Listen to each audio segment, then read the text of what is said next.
इस वक्त एक बड़ी खबर आ रही है। बुलंदशहर तशद्दुद को आज 1 साल मुकम्मल हो गया। तशद्दुद में मारे गए सुमित के वालिद ने अमित शाह को लिखा खत। स्याना तशद्दुद की सीबीआई जांच कराने की उन्होंने मांग की। उनके वालिद ने 23 दिसंबर को तामर्ग भूख हड़ताल की धमकी भी दी है। सुमित के वालिद ने मुआशी मदद की मांग भी की है। 3 दिसंबर 2018 को स्याना के सिंगरावटी में गौकुशी की मुखालफत में हुआ था तशद्दुद। स्याना थाने में तैनात इंस्पेक्टर और मुकामी बाशिंदा सुमित हुआ था हलाक। आपको एक बार फिर बता दें कि बुलंदशहर तशद्दुद को 1 साल मुकम्मल हो गए। तशद्दुद में मारे गए सुमित के वालिद ने अमित शाह को लिखा है खत। स्याना तशद्दुद की सीबीआई जांच कराने की उन्होंने मांग की है। सुमित के वालिद ने 23 दिसंबर को तामर्ग भूख हड़ताल की धमकी भी दी है। सुमित के वालिद ने मुआशी मदद की मांग की है। 3 दिसंबर 2018 को स्याना के सिंगरावटी में गौकुशी की मुखालफत में हुआ था ये तशद्दुद। स्याना थाने में तैनात इंस्पेक्टर और मुकामी बाशिंदा सुमित हुआ था हलाक।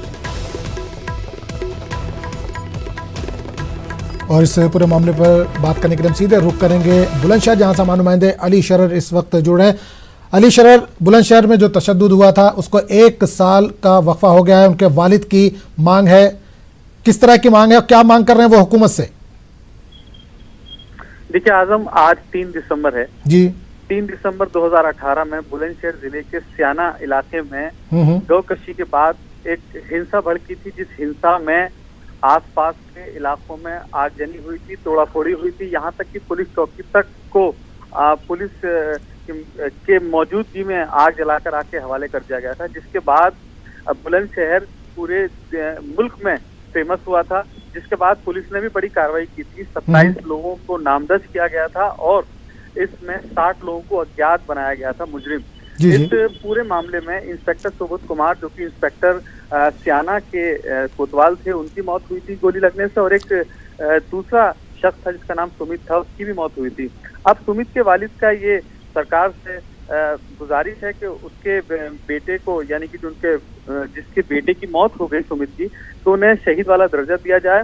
और उन्होंने जो गृह मंत्री अमित शाह है उनके नाम एक चिट्ठी लिखी है, जिसमें साफ तौर पर उन्होंने ये कहा है कि बुलंदशहर जिला प्रशासन उन पर लगातार दबाव बना रहा है। वो नहीं चाहता कि उनके बेटे को शहीद वाला दर्जा मिला, जबकि इंस्पेक्टर सुबोध कुमार को शहीद वाला दर्जा मिला है। तमाम वो चीजें मुहैया कराई गई हैं जो एक शहीद को दी जाती हैं, जिसके चलते उन्होंने ये ऐलान किया है कि 23 तारीख को, यानी कि किसान दिवस वाले दिन, वो अनशन पर बैठेंगे और उनकी मांग पूरी की जाए। जी आजम।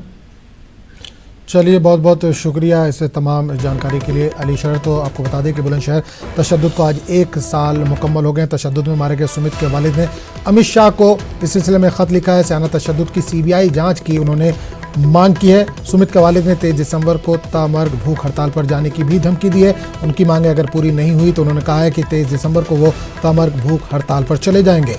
3 दिसंबर 2018 को स्याना के चिंगरावटी में गौकुशी की मुखालफत में ये तशद्दुद हुआ था।